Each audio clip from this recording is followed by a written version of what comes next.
এবারে আসি 73 নম্বর অঙ্কে।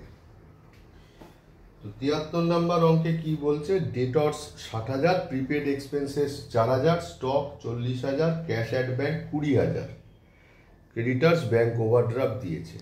কারেন্ট রেশিও বার করতে বলেছে। তাহলে কারেন্ট রেশিও যে বার করতে বলেছে, আমাকে আগে প্রথমে কারেন্ট অ্যাসেটটা কি করব? কারেন্ট অ্যাসেটটাকে আমরা বানাবো। কারেন্ট অ্যাসেট ইকুয়ালস টু, এখানে কি কি আছে? কারেন্ট অ্যাসেটের ভেতরে ডেটর্স আছে প্লাস প্রিপেড এক্সপেন্সেস আছে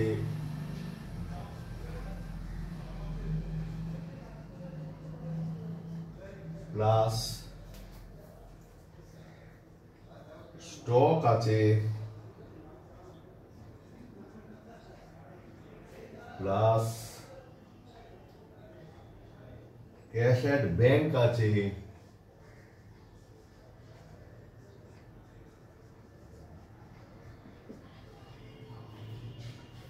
এই হচ্ছে আমার কারেন্ট অ্যাসেট। তাহলে ডেটর্স কত? 60,000 টাকা। প্রিপেড এক্সপেন্সেস কত? 4,000 টাকা। স্টক কত? 40,000 টাকা। ক্যাশ অ্যাট ব্যাংক কত? 20,000 টাকা। সব কটাকে আমরা যোগ করি, তাহলে কত হলো? 60,000 প্লাস 4,000 64,000 যোগ 40,000 1,04,000 যোগ 20,000 মানে 1,24,000 হচ্ছে আমার current asset. Similarly current liability বার করব। কারেন্ট লায়াবিলিটি এখানে কি দিয়েছে?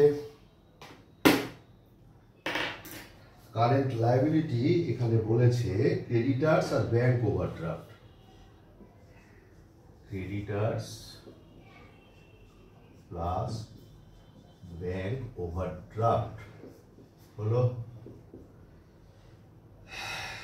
তো ক্রেডিটার্স কত? 50,000, ব্যাংক ওভারড্রাফট কত?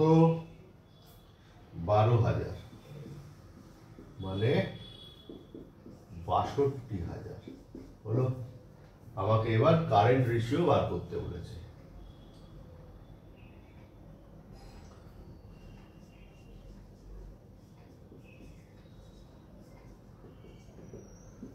কারেন্ট রেশিওর ফর্মুলা কি? CA/CL।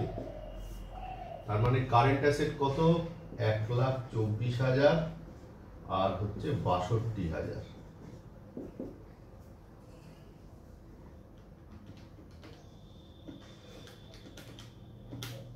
কত হচ্ছে?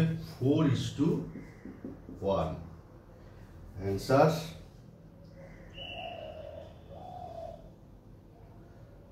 তিয়াত্তরে তো কোথাও 4:1 নেই।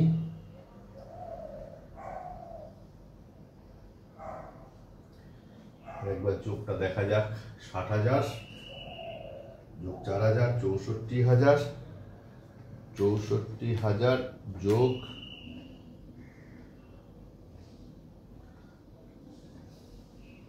40,000 1,04,000 আর 20,000 1,24,000। ঠিকই করেছি। আর কারেন্ট লায়াবিলিটি 50 আর 12 62,000। এখানে আমি তো কোনো ভুল চোখে দেখতে পাচ্ছি না, এটা 4:1ই হবে। 3:1 যদিও বলছে, আমি উত্তরটা একবার দেখার চেষ্টা করি।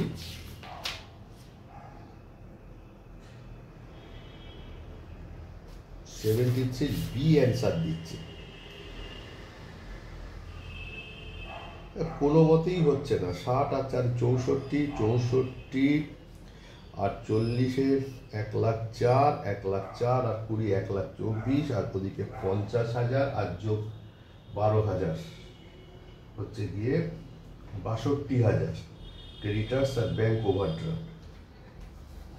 একটু যোগটা তোরাও দেখিস। আমার মনে হচ্ছে উত্তরটা ঠিক নেই, আমি জানি না যোগে ভুল করলাম কি না, কিন্তু অঙ্কটা এই মেথডেই হবে। তাহলে আমরা 73 করলাম, এবারে যাই 75-এ।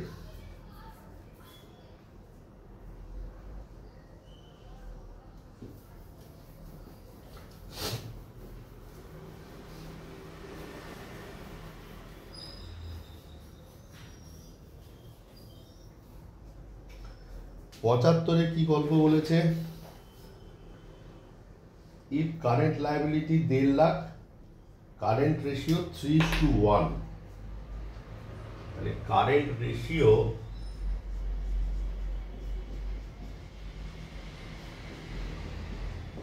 3:1, 3/1,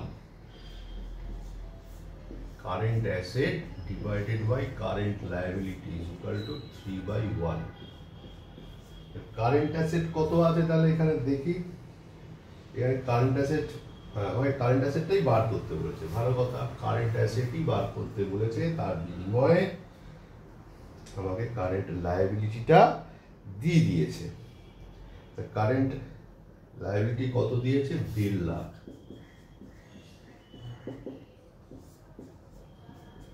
তাহলে কারেন্ট অ্যাসেট হচ্ছে 4.5 লাখ। এটা আশা করি মেলা উচিত। হ্যাঁ, 4.5 লাখ মিলেছে। তোরা কিন্তু ওই অঙ্কের যোগটা একটু দেখিস, যদি আমি ভুল কিছু করে থাকি, যোগে ভুল করতে পারি, তাহলে 75ও হয়ে গেল। এবারে হচ্ছে গিয়ে 76। সম্ভবত 76টা করেই এই ভিডিওটাতে পজ করতে হবে, অনেকটা সময় হয়ে যাচ্ছে।